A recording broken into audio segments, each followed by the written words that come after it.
Welcome, competitive aspirants. Welcome to Ravi's GK channel. ఈ వీడియోలో చాలా ముఖ్యమైనటువంటి ఒక అంశాన్ని ఇప్పుడు మనం డిస్కస్ చేద్దాం. కాకపోతే ఇందులో రెండు అంశాలు ఉంటాయి. రెండు అంశాలని వేరువేరుగా రెండు వీడియోల రూపంలో మనం డిస్కస్ చేద్దాం. కేంద్ర కేబినెట్ నిర్ణయాలు 2026 జనవరిలో జరిగినటువంటి ప్రధానమంత్రి నరేంద్ర మోదీ అధ్యక్షతన జరిగినటువంటి కేంద్ర కేబినెట్ సమావేశంలో రెండు అద్భుతమైనటువంటి నిర్ణయాలని తీసుకోవడం జరిగింది. ఆ రెండు అద్భుతమైన నిర్ణయాలకి సంబంధించినటువంటి అంశాలని రెండు వీడియోలుగా మనం డిస్కస్ చేద్దాం. చాలా చాలా ఇంపార్టెంట్ అయినటువంటి అంశం ఇది. కేంద్ర క్యాబినెట్ నిర్ణయాలు 2026 జనవరిలో జరిగినటువంటి క్యాబినెట్ సమావేశం. అంటే ఈ వీడియో చేసిన టైంకి ఈరోజు 28 జనవరి, ఇంకా 4 రోజులు టైం ఉంది. ఈ 4 రోజుల్లో సమావేశం ఏమన్నా క్యాబినెట్ సమావేశం జరిగితే జరగచ్చు. కానీ ఇప్పటి వరకు అయితే 2026 జనవరిలో ఒకే కేంద్ర క్యాబినెట్ సమావేశం జరిగింది. అందులో రెండు కీలకమైనటువంటి నిర్ణయాలని ప్రకటించడం జరిగింది. ఈ కేంద్ర కేబినెట్ నిర్ణయాలకి సంబంధించి సమావేశము ఎప్పుడు జరిగింది అంటే జనవరి 21, 2026న ఈ కేంద్ర కేబినెట్ ప్రధానమంత్రి నరేంద్ర మోదీ అధ్యక్షతన జరిగింది. అయితే ఈ కేబినెట్ సమావేశంలో రెండు కీలకమైనటువంటి నిర్ణయాలని ఆమోదించడం జరిగింది. రెండు కీలక నిర్ణయాలు. ఆ రెండు కీలక నిర్ణయాలలో ఒకటవ కీలకమైన నిర్ణయము ఇప్పుడు మనం ఇక్కడ డిస్కస్ చేద్దాం. ఆ రెండోది కూడా మీకు చెప్తాను, కాకపోతే దాన్ని సెపరేట్ వీడియోగా మనం డిస్కస్ చేద్దాం. అయితే ఈ ఒకటవ నిర్ణయం ఏమిటి అన్న దానికి వెళ్ళే ముందు మన ఛానల్ని లైక్ చేయండి, సబ్స్క్రైబ్ చేసుకోండి, ఖచ్చితంగా కాంపిటేటివ్ ఆస్పిరెంట్స్కి షేర్ చేయండి. ఇది ఎకానమీ రిలేటెడ్లో కీలకమైనటువంటి అంశం. ఇది అటు కరెంట్ అఫైర్, ఇటు ఎకానమీ, బ్యాంకింగ్ రిలేటెడ్గా చాలా ముఖ్యమైనటువంటి అంశం. అందుకోసమని దీన్ని ఖచ్చితంగా మీరు షేర్ చేయండి. ఆ ఒకటవ అంశం ఏమిటి అంటే సిడ్బీకు ఈక్విటీ సహాయం. సిడ్బీకు ఈక్విటీ సహాయంకు ఆమోదం లేదా ఈక్విటీ మూలధన సహాయం. Very very important this one. ఖచ్చితంగా ప్రశ్న అయితే రావడానికి అవకాశం ఉంది. ఇక్కడ సిడ్బీ అంటే ఏమిటి, దానికి ఎంత మూలధనం ఈక్విటీ సహాయం చేయబోతున్నారు, ఏ శాఖ ద్వారా ఈ మూలధన సహాయం చేయబోతున్నారు, ఎంత మూలధనం, ఎన్ని ఫైనాన్షియల్ ఇయర్స్ అంటే ఎన్ని ఆర్థిక సంవత్సరాల పాటు ఎంత చొప్పున ఆ ఆర్థిక సహాయాన్ని చేయబోతున్నారు, దీని వలన లాభం ఏమిటి, సిడ్బీ ఏర్పాటుకు దారితీసిన పరిస్థితులు ఏమిటి అనేవి చాలా కీలకంగా ఈ వీడియోలో మనం డిస్కస్ చేద్దాం. సిడ్బీ అనగానే దీని అబ్రివేషన్ ఖచ్చితంగా మనం తెలుసుకోవాలి. Small industries development bank of India. Small industries development bank of India. Very very important.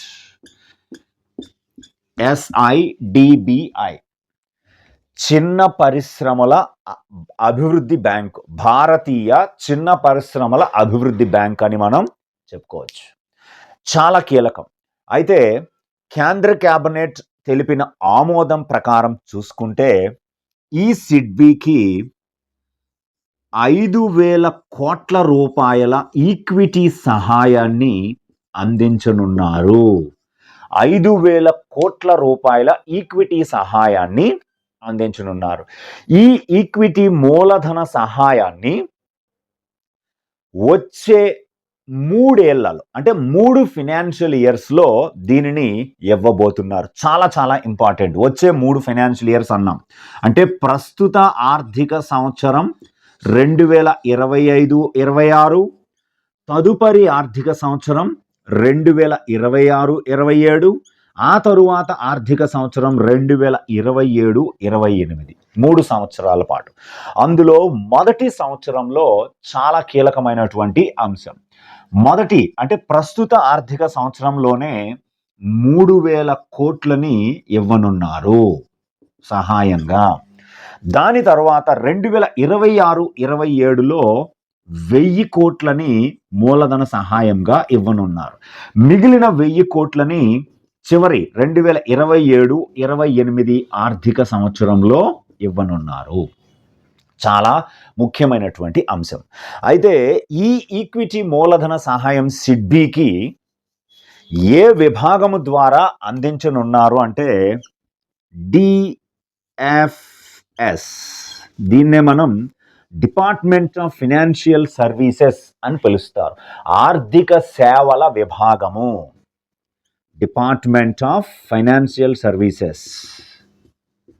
Financial services అంటే ఆర్థిక సేవల విభాగం నుండి ఈ మూలధనాన్ని. రేపు ప్రశ్న ఎలా వస్తుందంటే, ఇటీవల భారత చిన్న పరిశ్రమల అభివృద్ధి బ్యాంకుకు 5,000 ఈక్విటీ సహాయాన్ని అందించడానికి కేంద్రం ఆమోదించింది. ఈ సాయాన్ని ఈ క్రింది సంస్థ ద్వారా అందించనున్నారు. ఆర్థిక సేవల విభాగము, భారతీయ రిజర్వ్ బ్యాంక్, అలాగే ఐడిబిఐ, అలాగే ప్రపంచ బ్యాంక్ అని ఆప్షన్స్లో ఇవ్వచ్చు. అందుకోసమని చెప్తున్నాం డిపార్ట్మెంట్ ఆఫ్ ఫైనాన్షియల్ సర్వీసెస్ అనేది కరెక్ట్ అయినటువంటి ఆన్సర్. అయితే ఈ ఈక్విటీ మూలధన సహాయం వలన సిడ్బీ ద్వారా ఆర్థిక సహాయం పొందే ఎంఎస్ఎంఈల సంఖ్య గణనీయంగా పెరుగుతుంది. ఎంఎస్ఎంఈలు అంటే మనకి తెలిసినదే, దేశానికి వెన్నుముక లాంటి పరిశ్రమలు ఇవి ఎంఎస్ఎంఈలు అంటారు. Micro, small and medium enterprises అంటారు. సూక్ష్మ, చిన్న మరియు మధ్య తరహా పరిశ్రమల సంఖ్య భారీగా పెరుగుతుంది. అంటే 2025 ఆర్థిక సంవత్సరం ముగింపు నాటికి, అంటే 2024-25 ఫైనాన్షియల్ ఇయర్ని తీసుకుంటే వీటి సంఖ్య 76.26 లక్షలుగా వీటి సంఖ్య ఉంది. 76.26 లక్షలు. ఇది 2028 అంటే ఈ ఫైనాన్షియల్ ఇయర్కి వచ్చేటప్పటికి వీటి సంఖ్య భారీగా పెరగనున్నట్లుగా ఈ మూలధన సాయం వలన అంచనా వేస్తున్నారు. అంటే సుమారు 102 లక్షల ఎంఎస్ఎంఈలకి పెరుగుతుందని ఒక అంచనా. అంటే దీని వలన చాలా ఇంపార్టెంట్, అంటే పెరుగుతుంది కదా 76 నుంచి 102 లక్షలకి, అంటే సుమారు 25.74 లక్షల ఎంఎస్ఎంఈలకు ఈ మూలధన సాయం వలన లబ్ధి చేకూరనుంది. కేంద్ర ఎంఎస్ఎంఈ మంత్రిత్వ శాఖ వెబ్సైట్ ప్రకారము 2025 సెప్టెంబర్ నాటికి మన దేశంలో ఎంఎస్ఎంఈల సంఖ్య 6.90 కోట్లు. 6.90 కోట్లుగా ఉన్నాయి ఎంఎస్ఎంఈల సంఖ్య. వీటి ద్వారా సుమారుగా 30.16 కోట్ల మంది ఉద్యోగ ఉపాధి అవకాశాలని పొందుతున్నారు. అంటే సగటున ఒక ఎంఎస్ఎంఈ ద్వారా 4.37 మందికి ఉపాధి దొరుకుతుంది. ఒక ఎంఎస్ఎంఈ ద్వారా 4.37 మందికి ఉపాధి దొరుకుతుంది. చూశారు కదా, చాలా అద్భుతమైనటువంటి అంశం. పెద్ద పెద్ద కార్పొరేట్ కంపెనీలు వందల్లో పెద్ద జీతాలతో 100 మంది ఉద్యోగాలను ఇస్తే, చిన్న చిన్న జీతాలతో కోట్ల మందికి ఉపాధి కల్పించేవి ఎంఎస్ఎంఈలు. కాబట్టి ఇది చాలా ముఖ్యమైనటువంటి అంశం. అయితే ఈ సిడ్బీ అనేటువంటిది small industries development bank of India అనేది 1988లో ఒక పార్లమెంటు చట్టం ప్రకారము ఏర్పాటు చేయబడింది. ఈ సిడ్బీ స్మాల్ ఇండస్ట్రీస్ డెవలప్మెంట్ బ్యాంకుని 1990 ఏప్రిల్ 2వ తేదీన ఏర్పాటు చేశారు. దీని యొక్క ప్రధాన కార్యాలయము లక్నో, ఉత్తరప్రదేశ్లో దీని హెడ్ క్వార్టర్స్ ఉన్నాయి. అయితే సూక్ష్మ, చిన్న మరియు మధ్య తరహా పరిశ్రమలు, సింపుల్గా ఎంఎస్ఎంఈల రంగాన్ని దేశంలో ప్రోత్సహించడం, వాటికి ఆర్థికపరమైనటువంటి సహాయాలని అందించడం మరియు అభివృద్ధి చేయడం కోసం ప్రధానమైన ఆర్థిక సంస్థగా ఈ సిడ్బి అనేది పనిచేస్తుంది.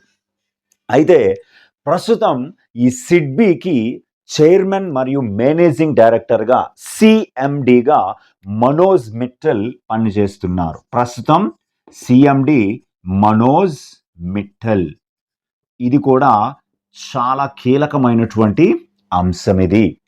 అయితే ప్రస్తుతం సిడ్బిలో వాటాదారులు ఎవరెవరికి ఇందులో షేర్ హోల్డింగ్ ఉంది అంటే వాటా, సిడ్బిలో వాటాదారులు, స్టేక్ హోల్డర్స్ అనొచ్చు లేదా షేర్ హోల్డర్స్ అనొచ్చు. అందులో భారత ప్రభుత్వం, గవర్నమెంట్ ఆఫ్ ఇండియా, భారత్ ప్రభుత్వం. ఈ భారత్ ప్రభుత్వానికి సుమారుగా 20.85% వాటా ఉంది. 20.85%. అలాగే స్టేట్ బ్యాంక్ ఆఫ్ ఇండియా ఎస్బీఐకి 15.65% వాటా ఉంది. ఎస్బీఐ 15.65%. అలాగే ఎల్ఐసికి సుమారుగా 13.33% వాటా ఎల్ఐసికి కూడా ఉంది. అలాగే నాబార్డ్కి 9.56%. అలాగే ఇతరులకి మిగతా 40.81% ఇతరులకి వాటా ఇందులో కలిగి ఉంది. కాబట్టి చాలా కీలకమైనది. భారత ప్రభుత్వం, అలాగే ఎస్బీఐ, ఎల్ఐసి, నాబార్డ్, అన్ని ఇతర సంస్థలు, అన్ని బ్యాంకులే, అన్ని ప్రభుత్వ ప్రైవేట్ రంగు బ్యాంకులకి మిగతా వాటాని కలిగి ఉంది. కాబట్టి ఇది చాలా ఇంపార్టెంట్ అయినటువంటి అంశం. ఎంఎస్ఎంఈ రంగానికి ఒక శిఖరాగ్రమైన సంస్థ SIDBI. It is an apex body for the MSME sector in India. Very very important this one. చాలా కీలకంగా దీన్ని గుర్తుపెట్టుకోండి. మరొక వీడియోలో మళ్ళీ కలుసుకుందాం. Thank you very much.